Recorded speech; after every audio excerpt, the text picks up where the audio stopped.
Here at Northside Family Resource Centre, we're one of 122 family resource centres dotted right across the 26 counties as part of a national programme. We would have over 70 staff, and aside from highly qualified staff, we have a range of volunteers that provide essential support across 5 departments, and also we have student placements and employment scheme supports. We started from very modest beginnings almost 35 years ago. Now we have 3 levels, including childcare facility and kitchens on the ground floor.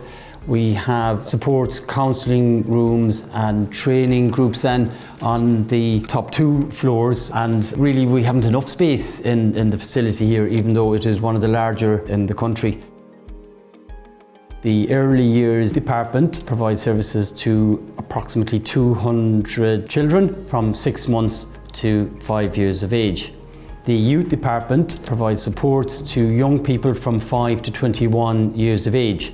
These include after schools clubs, homework groups, and then there's music, art and dance therapy. There's generic well-being classes and one-to-one therapeutic supports and family supports based on individual children's needs. We also have continuing and adult education, and then right through to the older persons department then. That focuses on people over 65 or those over 55 and with a disability. And included in those services will be our daily Meals on Wheels service. And we have, alongside the Meals on Wheels service, a range of wraparound supports to older people. At the moment our clubs are running on a Monday and a Thursday. They get collected on a bus. They come from 1 o'clock to 3, so they come in, have tea, sandwiches, biscuits, have a chat with the people they haven't seen all week, and then of course there's bingo. We have to have bingo. Then we have our Meals on Wheels service that is 5 days a week. People get double drops on a Friday if need be, and there's roughly 90 to 100 dinners going out every day. We also do personal alarms for people, which is a brilliant safety device, and we're one of only 3 agencies in Limerick that can actually do that. So between that and the clubs, we deal with over 150 elderly people. It's basically just connecting, making sure they're all okay, and they really enjoy it. It's a great service, and the staff are very, very helpful and friendly. So we really have a cradle-to-grave approach, and we're very much embedded in the local community here.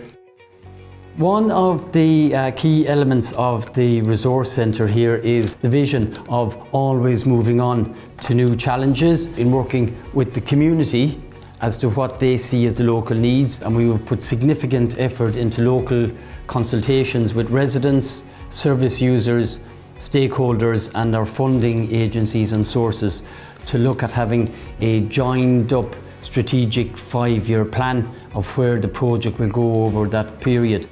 So some of the new areas that we're looking at is that here on the north side we would have a particularly ageing community, and even within that there are a lot of older people now living alone. So there are some of the responses that we will have to put in place. Also, we have a very strong vision of working with the King's Isle and childcare facility to assist in addressing needs in the St Mary's Park area, because it will be identified as one of the most disadvantaged and deprived areas of not only here in Ireland but in Western Europe. So we're also engaging with the community there. And there's a great sense of cooperation across the department. So as well as being a family resource centre, amongst the staff, volunteers and the service users, there's a great sense of almost being one large family itself. So whether it's with the staff and service users in the childcare, right through to family supports, the youth department, the youth workers, project workers in the older persons services, there's a great sense of solidarity and joined up thinking, and I think that peer support reflects the sense of family in Family Resource Centre also.